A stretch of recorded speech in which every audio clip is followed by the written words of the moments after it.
ঝিলিকের শখের রান্নাঘরে আপনাদেরকে আজকে স্বাগত। আজ রান্না করছি শাপলা দিয়ে একটি বিশেষ রেসিপি, শাপলার বড়া। এই শাপলার বড়া খুবই সহজ উপায়ে আর খুব কম উপকরণে রান্না করা যায়, আর খুব কম ধাপে আমি দেখাবো কি করে এই মুচমুচে শাপলার বড়া তৈরি করতে হয়। এই শাপলার বড়াটি বাইরে থেকে কুরকুরে আর ভেতর থেকে বেশ নরম থাকে। আর বর্ষাকালে গরম ভাতে ঘি দিয়ে একটা লঙ্কা ডলে এই শাপলার বড়ার খাবার মজাই আলাদা। চলুন তবে শুরু করি। আমি শাপলাগুলোর প্রথমে খোসা ছাড়িয়ে নিয়েছি। শাপলার গায়ে এক ধরনের আঁশ থাকে, সেই আঁশটা ছাড়িয়ে নেওয়ার পরে ছোট ছোট টুকরো টুকরো করে নিয়েছি। বেশ কয়েকবার এই ছোট ছোট শাপলাগুলোকে আমি ধুয়ে নিয়েছি। ধুয়ে নেওয়ার একটাই কারণ, শাপলার গায়ে অনেক সময় নোংরা বা মাটি থেকে যেতে পারে। আঁশ ছাড়ানোর পরেও আমি 2-3 বার জল দিয়ে ভালো করে ধুয়ে নিয়েছি।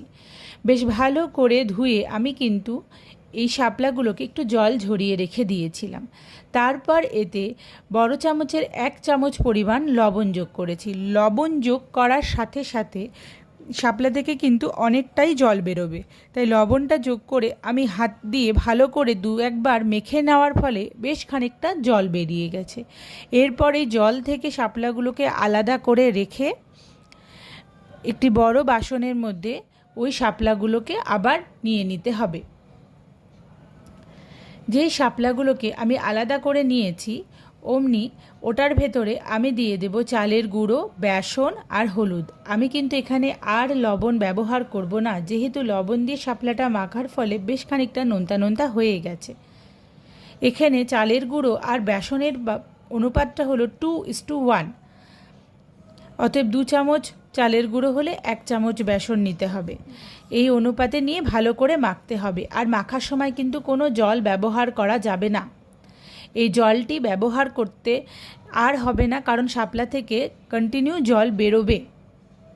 ভালো করে মেখে নিয়ে গোল গোল বড়ার আকারে হাতে দেখতে হবে তৈরি হয়ে যাচ্ছে কিনা। যেই তৈরি হয়ে যাবে, তেল গরম বসিয়ে সেই গরম তেলে একটা একটা করে বড়া ছেড়ে দিতে হবে। ব্যাস, এক পিঠ পুরো লাল লাল করে ভেজে তোলার পরে উল্টে দিতে হবে। এইভাবে লাল লাল করে বড়াগুলোকে ভেজে নিতে হবে। এক পিঠ হবার পরেই কিন্তু আরেক পিঠটা উল্টাতে হবে, তা না হলে বড়া ভেঙে যেতে পারে। বেশ সুন্দর করে এটা ভেজে নেবার পরে একদম গরম গরম সার্ভ করে দিলেই কিন্তু রেডি হয়ে যাবে। কেমন লাগলো রেসিপিটি অবশ্যই জানাবেন, আর কমেন্টে লিখবেন যে কেমন লাগলো।